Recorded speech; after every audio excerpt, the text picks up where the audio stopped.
历史上最诡异的巧合，概率低到让数学家沉默。历史上有些事情用概率论根本无法解释。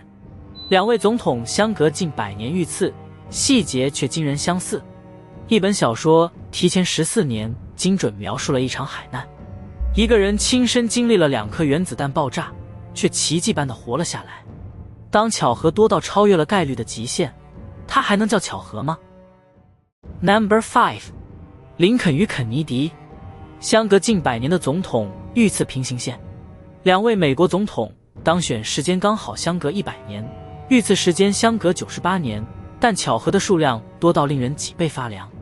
林肯1860年当选，肯尼迪1960年当选，两人都在星期五遇刺，都是头部中弹，都当着妻子的面倒下。林肯在福特剧院被枪杀，肯尼迪在一辆福特牌林肯轿车中遇刺。两人的继任者都姓约翰逊，安德鲁·约翰逊生于1808年，林登·约翰逊生于1908年。布斯在剧院里枪杀了林肯，然后逃到一间谷仓。奥斯瓦尔德从一间仓库射杀了肯尼迪，然后逃进一间电影院。虽然有些流传的巧合经过考证并不成立，但光是这些已被确认的平行线就足以让统计学家感到深深的不安。100年的历史间隔，为什么会产生如此精确的镜像？这背后到底是纯粹的概率，还是某种我们尚未理解的规律？ No.4 泰坦号的预言。一本小说提前14年预言了泰坦尼克号。一本小说精准描写了一艘名叫泰坦号的巨型豪华邮轮，在4月的一个夜晚撞上冰山沉没，救生艇严重不足，大量乘客不幸遇难。14年后，泰坦尼克号沉了，几乎一模一样。这本小说叫《徒劳》，写于1898年，作者是摩根·罗伯逊。小说中虚构的泰坦号排水量高达7万吨，泰坦尼克号6万6千吨。小说中船长243米，泰坦尼克号269米，两者都号称永不沉没，都在4月的北大西洋撞上冰山，都因救生艇不足造成了灾难性伤亡。罗伯逊一直声称这只是基于他的航海知识做出的合理推测，但当2艘船的参数被一条一条的列出来对比时，那种相似度足以让任何人后背发凉。这真的只是一个老水手的合理推测吗？ No.3 马克·吐温与哈雷彗星。他预言了自己的死亡日期。我随彗星而来，也将随彗星而去。说这句话的人准确预言了自己的死亡日期。马克·吐温，美国文学史上最伟大的作家之一，出生于1835年11月30日，恰好是哈雷彗星出现后的2周。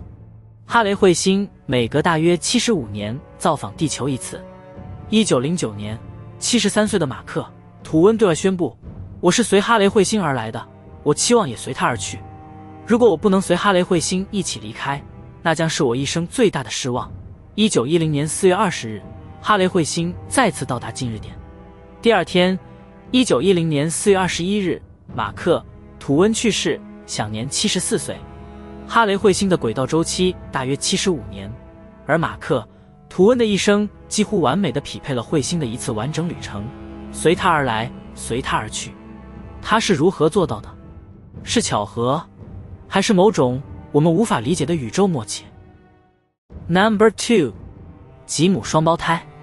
分离40年后发现过着同一人生，2个人出生后立刻被分开，被完全不同的家庭收养，从未见过面。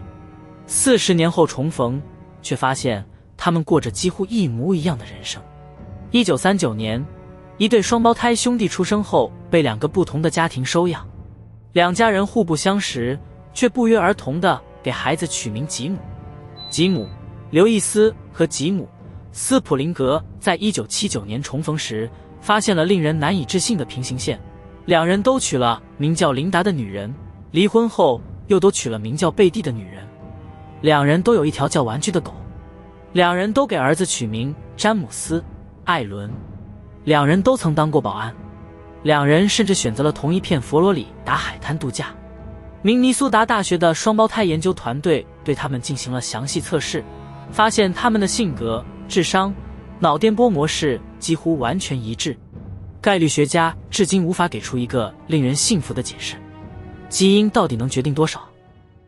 Number 1， 山口江，唯一经历2颗原子弹的幸存者。1945年8月6日，他在广岛出差，原子弹在他头顶3公里处爆炸，严重烧伤，骨膜破裂，但他活了下来。3天后，他拖着满身绷带回到家乡长崎，走进公司，向上司描述广岛的恐怖景象。就在他说话的那一刻，第2颗原子弹在长崎爆炸。他叫山口江，是日本政府唯一官方认证的双重被爆者，人类历史上唯一确认在2次核爆炸中都身处爆心范围内并幸存的人。8月6日广岛，他在三菱重工造船厂出差，距爆心约3公里。8月9日长崎，他回到三菱长崎办事处上班，再次处于爆炸范围内。2次核爆，他都活了下来。山口江此后成为反核武器运动的积极倡导者，直到2010年以93岁高龄去世。同一个人，3天之内2颗原子弹，这是命运对一个人最残酷的考验，还是最不可思议的奇迹？感谢观看，如果你觉得有趣，请点赞订阅。也许宇宙比我们想象的更有秩序，也许混沌之中自有安排。点赞订阅，我们下期再见。